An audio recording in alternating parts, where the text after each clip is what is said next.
పెళ్ళైన రోజు 2 పాత్రలలో భోజనం చేయరు. ఒక్క పాత్రలోనే వడ్డించి ఇద్దరిని భోజనం చేయమంటారు. ఒక విస్తరి ఏక వస్త్రధారణము, ఇద్దరు కలిపి ఒక బట్టే కట్టుకోవాలి. అది ఎలా అసహ్యంగా ఉండదు సభాముఖంగా. అందులో యథార్థములకు 3 రోజులు చేయాలి పెళ్లి. 3 రోజులు పెళ్లి చేసినప్పుడు మంగళస్నానం చేయిస్తారు పీటల మీదకి తీసుకొచ్చేటప్పుడు.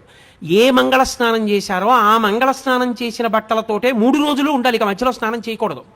మంగళ స్నానం అని ఎందుకు పిలుస్తారంటే, మంగళ స్నానం వేదమంత్రం లేకుండా చేయించిన పార్వతీ పరమేశ్వరులు ఆవహిస్తారు పెళ్లి కొడుకుని పెళ్లి కూతురు. అందుకని వాళ్ళు నిత్యశుద్ధులు. ఎవరైనా జ్ఞాతి చచ్చిపోయినా ఇక వాళ్ళకి అశౌచం రాదు, 3 రోజులు నిలబడుతుంది అది. కాబట్టి 3 రోజులు ఇక స్నానం చేయరు. ఏకవస్త్రం ఎలా కట్టుకుంటారు, ఇద్దరు కలిపి ఓ బట్ట ఎలా కుదురుతుంది? అందుకని ఆమె బట్ట ఈమె బట్ట కొంగులు ముడి వేసేస్తారు.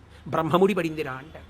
బ్రహ్మముడి పడిందిరా అంటే ఒక బట్ట కట్టుకున్నారు, ఒక పాత్ర యందు భోజనం చేశారు, అన్యోన్యంగా బతికిన దంపతులకి తాంబూలం ఇచ్చి ఏకశయ్యాగతులు అవుతారు.